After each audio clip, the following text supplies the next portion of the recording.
it's so wild because and they won't even tell you. Because the world of Atlanta, you know what I'm saying? I know we got to get out of here in a second. It's so wild because inside of the world of Atlanta, or let me say this, on the outside of the world of Atlanta, everybody thinks that Atlanta is this place where you got free reign and you could plug in and people be like, oh yeah, Atlanta ain't got no gatekeepers and everybody with each other and all that. You just said that. Hell no, Atlanta is the biggest gatekeeper. Atlanta has figured out how to with people's intelligence.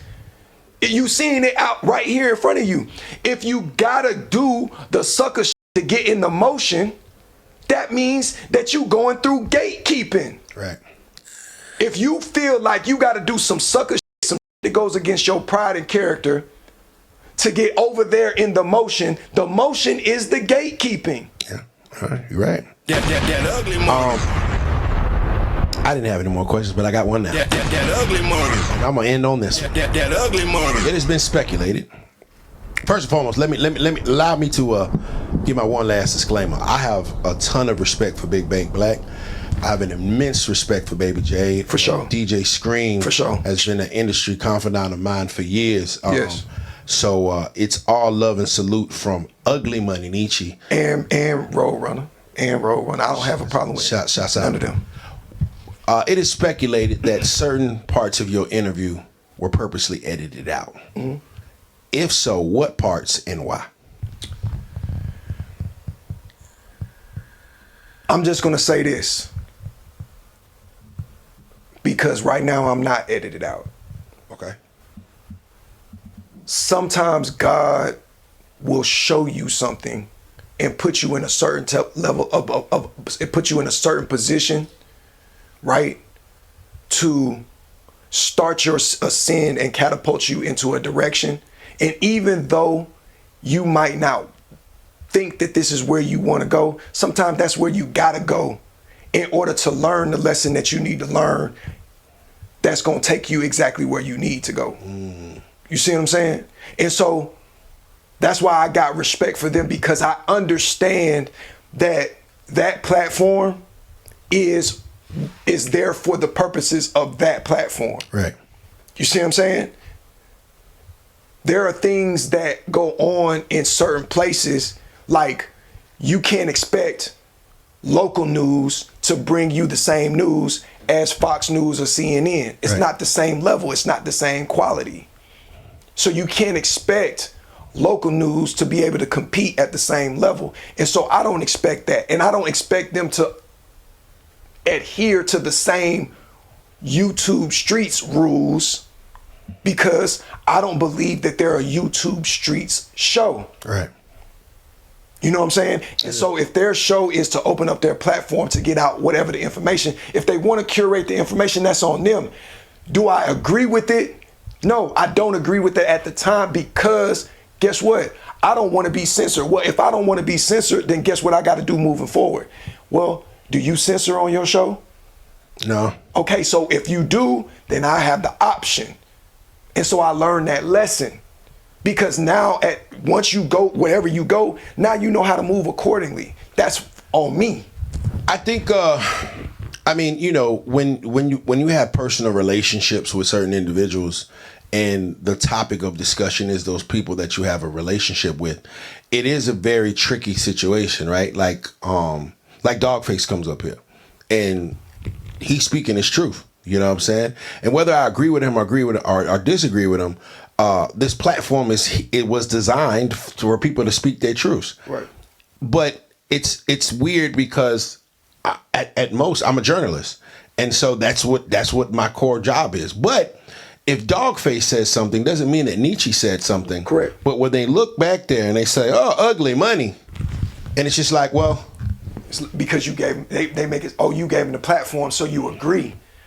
But yeah, that's the whole thing about journalism. You're supposed to, right? It has to get to the point to where you feel comfortable. And I just had this conversation with Pro, is that I don't want to just do comfortable interviews. Right. I want to go on with the people that I disagree with. Right. Because guess what? There's somewhere there inside of that disagreement, there's something that I can learn. There's something that you could possibly There's learn. a commonality there. You see what I'm saying? Yeah, and I think with that situation with Big Facts, it is, because I've had the same situation where I'm like, damn, I with these people, like whatever. And this person, like I've had a guy like Charleston White on my show, and he's basically talking about everybody that I know in the industry, love in the industry, or respect in the industry. And at some point in time, it's just like, well, what do you do? Because at the end of the day, it's on my platform, so people thinking I'm aligned with it. And so I just, I want to give you your chance and opportunity, on this, for this interview, for you to speak your truth or whatever, because my relationships with certain said people may not be as deep as theirs. And so, but at the same time, a person's truth is a person's truth, and that's what it is. So, brother, I appreciate you, man. You yes, sir. Appreciate y'all having me. You didn't duck no shots. I'm not ducking. I'm never going to, because that's what this is about. I represent incentivized greatness. Yes, amen. You know what I'm saying? Elevating the culture, because it's what you're talking about. These folks need mentorship. Sure. Everybody needs it. Guess what? I'm on the level that I'm on, and guess what I'm looking for? A mentor. Amen. Right now, I'm looking for a mentor that can help me take incentivized greatness to the next level, because there's somebody out there that has the exact information that I need in order to make this come to fruition. What I have going on can help and impact hundreds of thousands of lives potentially if it's done right. Right, for sure. You know what I'm saying? Because if you could save, and I give these folks the math, and we can get out of here. I give these folks the math. I don't care if it's only 11 people in this class. I don't care if it's only 10 or 11 people in this class. Because if 10 of y'all go right now and talk to one person, now it's 20. Right. Right? And it trickles down. And then if those 20 talk to another person, now look where we at. All you got to do is influence one other person. You know what I'm saying? And that's what we call an exponent. Yeah, it's a domino effect. You know what I'm saying? Now the information starts to increase at an exponential rate. Amen. And now we got change, because I understand where he's coming. He like, man, fuck that shit. Go. No, elevate the culture. Right. Give them a chance to understand. Give them the language. Mentor. Oh, I ain't even know what a mentor was. Let me look this shit up. These kept on saying mentor. Damn, credit. Man, I don't even know what a credit score is. Let me ask somebody what a credit score is. Nah, man. Each one teach one, dog. You know what I'm saying? If somebody has been on the road that you're trying to travel, why wouldn't you, tap into them? You know what I mean? Before we get out of here, brother, let these folks know what you got coming up. What can they expect from you, and where can they follow you at? Yes, sir.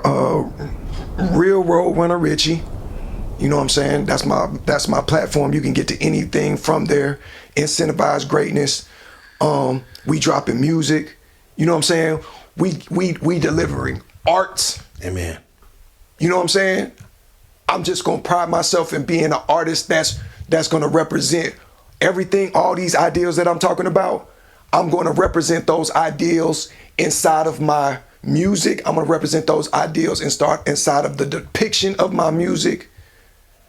I'm not gonna get off of here and say and go and make a record and have, you know what I'm saying? I'm not gonna say I got a problem with On a drill. and guess what? I'm doing it for me. You know what I'm saying? If it's successful, it's gonna be successful because of that. I'm not gonna add in all that extra shit because it's not necessary, because I need to get some extra views. Hell no. I don't care if it takes longer. Amen. You know what I'm saying? Some of the best food that you ever gonna eat is cooked in a crock pot. Yes, sir. It ain't. Everybody want instant gratification. Some of this shit gotta be coming out the crock pot. That take time.